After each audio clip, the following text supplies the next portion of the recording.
അത് ഒരു പ്രശ്നം തന്നെയാണ്. നമ്മുടെ സംസ്ഥാനത്ത് കേന്ദ്ര സർക്കാരാണ് ഈ GST നിരക്ക് പരിഷ്കരണം നടപ്പാക്കിയിട്ടുള്ളത്. അത് സംസ്ഥാനത്തെ ലോട്ടറി മേഖലയ്ക്ക് വലിയ ആഘാതമാണ് ഏൽപ്പിച്ചിരിക്കുന്നത്. ഇപ്പോൾ ഭാഗ്യക്കുറി ടിക്കറ്റിന്മേലുള്ള GST 28%. അതാണ് 40%ആക്കി ഒറ്റയടിക്ക് കേന്ദ്ര സർക്കാർ വർദ്ധിപ്പിച്ചത്. ഇതിൽ മുഖ്യമന്ത്രി എന്ന നിലയിൽ ഞാനും ധനമന്ത്രിയും നേരിട്ട് കത്തുകൾ മുഖേനയും കേന്ദ്ര ധനകാര്യ വകുപ്പിനോട് GST കൗൺസിലിനോട് ലോട്ടറിയുടെ GST വർദ്ധിപ്പിക്കരുതെന്ന് നിരവധി തവണ ആവശ്യപ്പെട്ടിരുന്നു.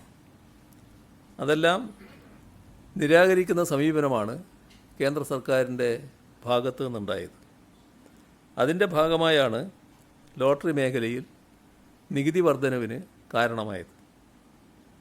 ഇവിടെ കാണേണ്ടത് മറ്റ് തൊഴിൽ ചെയ്യാൻ സാധിക്കാത്ത ജീവനോപാധിയായി ലോട്ടറി വ്യാപാരത്തെ ആശ്രയിക്കുന്ന നിരവധി സാധാരണ ജനങ്ങളുടെ തൊഴിൽ മേഖല എന്ന നിലയിൽ ഭാഗ്യക്കുറി മേഖലയെ സംരക്ഷിക്കുന്നതിന് സർക്കാർ എല്ലാ കാലത്തും, സംസ്ഥാന സർക്കാർ എല്ലാ കാലത്തും പ്രതിജ്ഞാബദ്ധമായിരുന്നു.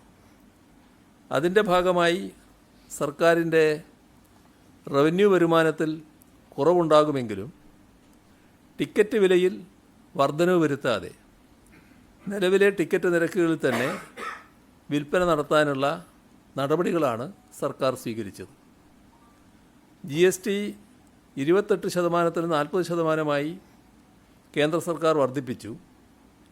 പക്ഷേ ടിക്കറ്റിൻ്റെ വില 50 രൂപയായി തന്നെ നിലനിർത്താനാണ് സർക്കാർ തീരുമാനിച്ചത്, സംസ്ഥാന സർക്കാർ തീരുമാനിച്ചത്.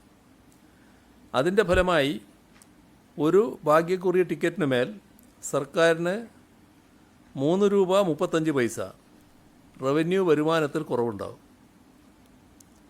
ഒരു ഭാഗ്യക്കുറി നറുക്കെടുപ്പിൽ ഇത്തരത്തിൽ 3,35,00,000 രൂപയുടെ കുറവാണ് സർക്കാരിനുണ്ടാവുക. അപ്പോൾ സർക്കാരിൻ്റെ പ്രവർത്തന മിച്ചം, ഡിസ്കൗണ്ട് ഏജൻസി സമ്മാനം, ഇതിന് നൽകുന്ന സമ്മാനം, ഇവയിൽ കുറവ് വരുത്തിയാണ് വിലവർദ്ധനവ് ഒഴിവാക്കിയത്. ആകെ വിറ്റുവരവിൻ്റെ 60% തുക സമ്മാനമായി നൽകുന്നുണ്ട്. എന്നാൽ വിറ്റുവരവിൽ കുറവ് വന്നത് കാരണം ആകെ സമ്മാനത്തുകയിൽ നേരിയ കുറവ് വന്നിട്ടുണ്ട്.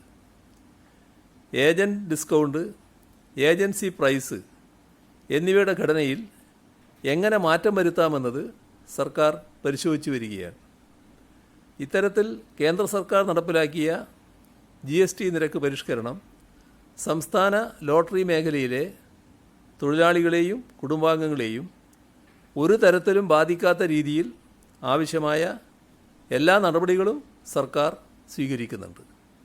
ലോകത്തെവിടെയായാലും ഏത് സമയത്തും 24 വാർത്തകളും ഓഗ്മെന്റഡ് റിയാലിറ്റി പാക്കേജുകളും എക്സ്പ്ലെയിനറുകളും വിശദമായി കാണാൻ ഞങ്ങളുടെ YouTube ചാനൽ നിങ്ങൾക്ക് സബ്സ്ക്രൈബ് ചെയ്യാം.